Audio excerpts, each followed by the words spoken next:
food. Kakaiba yung packaging niya. Pero alam mo namang Yakult. Parang medyo dark. Sarap! But, lasang Yakult lang din. Lasang normal na Yakult lang din. Anyway, mag-blower muna tayo kasi 0 degrees daw ngayon sa Kyoto. So, kailangan, paglabas natin, tuyo yung book natin kung sisipunin tayo. Outfit check! Woohoo! Good morning! Another day! So, ngayon ang itinerary naman namin ay pupunta kami sa Kyoto, Kobe. Tapos tomorrow ata yung Nara. I think itong area na napuntahan namin, maraming athletes na nakatira sa dito. Siguro may mga dormitory kasi kanina kahapon pa kami nakita ng mga athletes na naglalakad.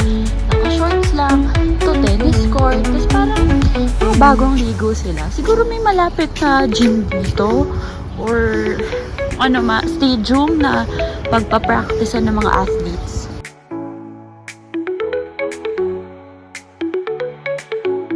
Lakad lang pala from our hotel.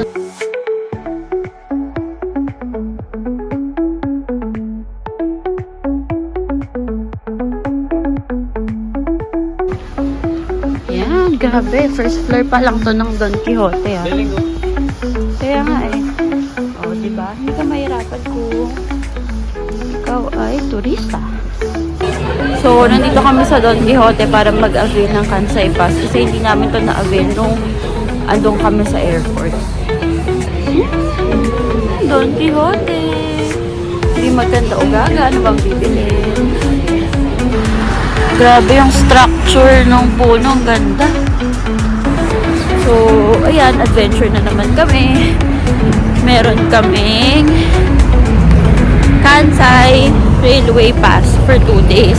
Ang problema, di pa namin alam kung saan stasyon kami sasakay para magamit to at makarating ng Kyoto. So, tanong lang ko, bait naman yung mga tao dito. Medyo may language barrier, pero carry lang.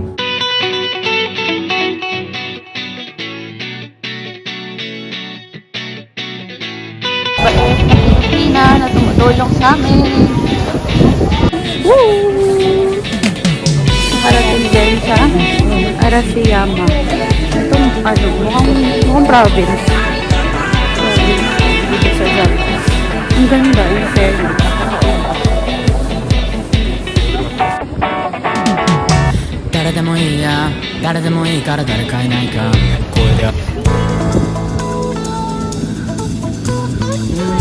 Sila yung dalawang tumulong sa amin. Ang bait.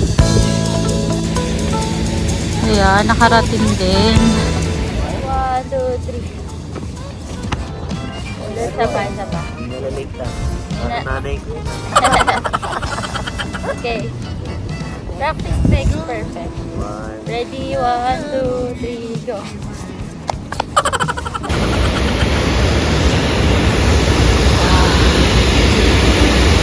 Ganda! Mula yan doon, no? Tapos dito. Rugtong hanggang dito ang labas ng tubig.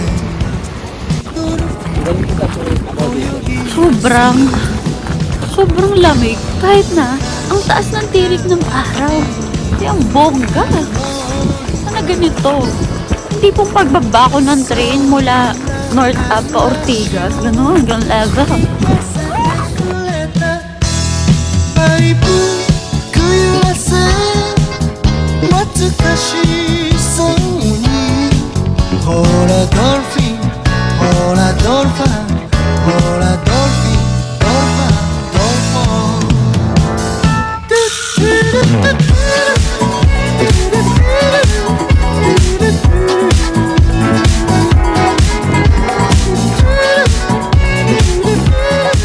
Hanggang dito sa Japan, init pa rin.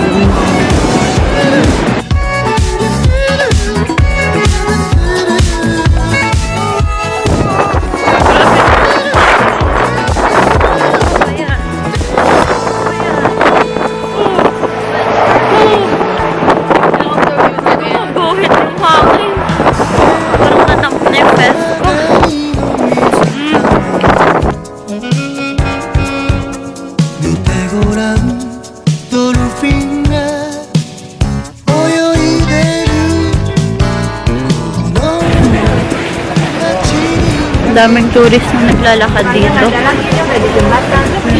Kasi daw, inabutan kami ng 5-day break ng mga Japanese. Hanggang January na to. So ngayon, hindi lang basta tourist yung kasama namin pumabiyahe sa mga train station, sa mga ganitong provinces. Kasama na din yung mga locals.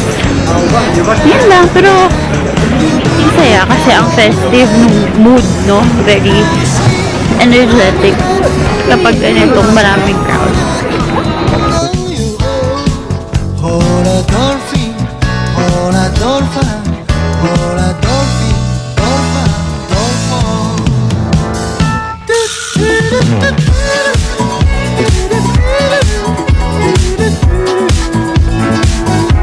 So, ito na yung mainit na kastanya. Fresh na fresh talaga.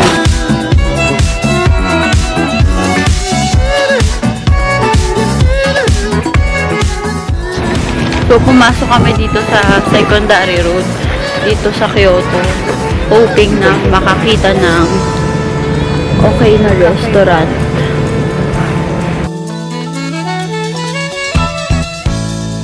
Tikman mo. Kamusta? Okay?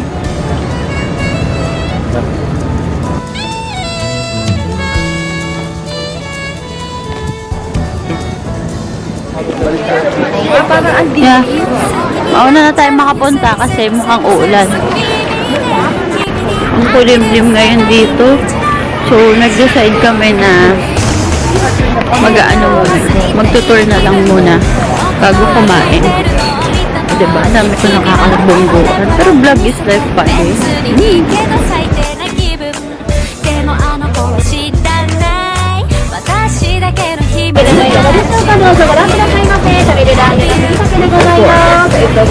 Ayun, nabudol na nga. Ito daw ang number 1 rice topping. Ayan.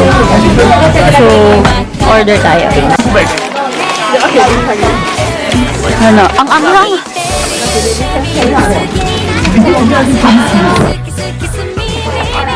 Grabe, dito ko na nag-lunch.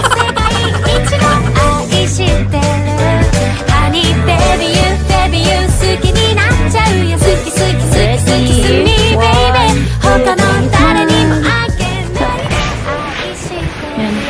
Medyo mahababang lakad pa mula dun sa main road papunta mismo talaga dun sa bamboo forest, pero hindi naman kayo maliligaw kasi bukod sa may Google Maps, meron din namang signage kung ilang minutes pa yung walk to go there. Yun lang.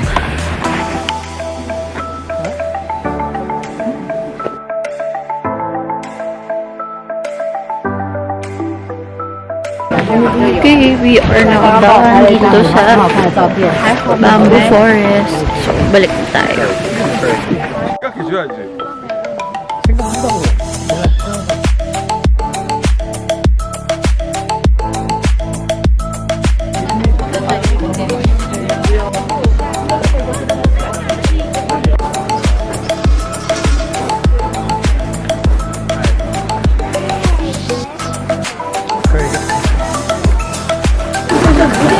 Doon ka mag-wish.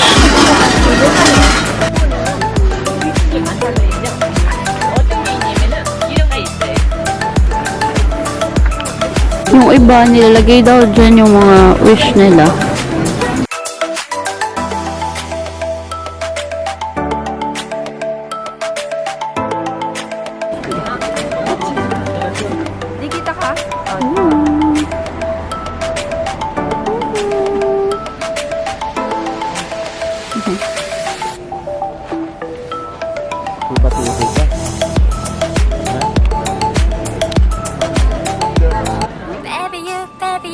Hindi yun ang naiisip.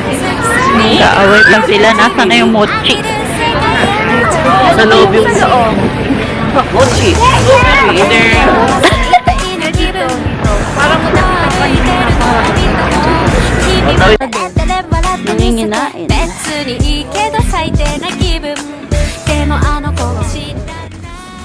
Okay.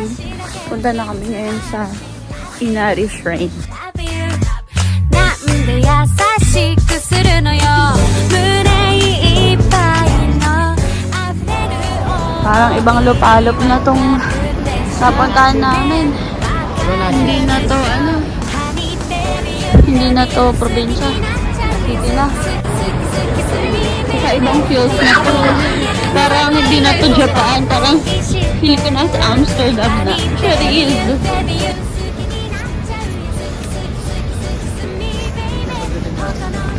Yun nga eh. Ayo, ginabi na nga. Perso. Punta na kami ngayon sa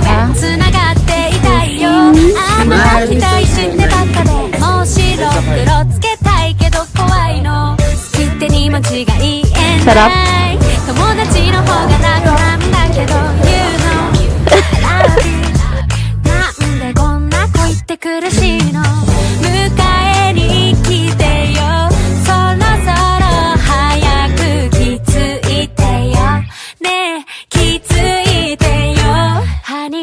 Baby you 嫌いになっちゃうよキラキラキラキラしないで離れてても何をしてても君が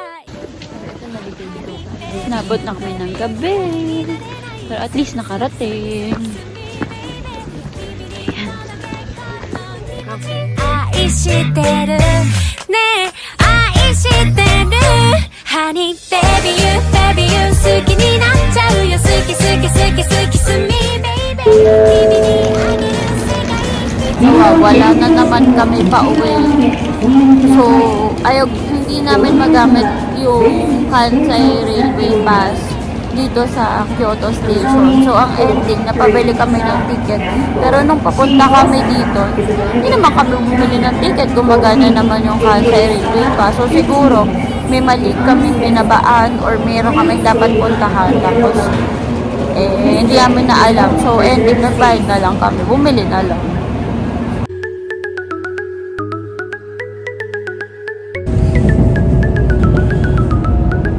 Finally. Pagod na. Secret po, mga kababayan. Wow!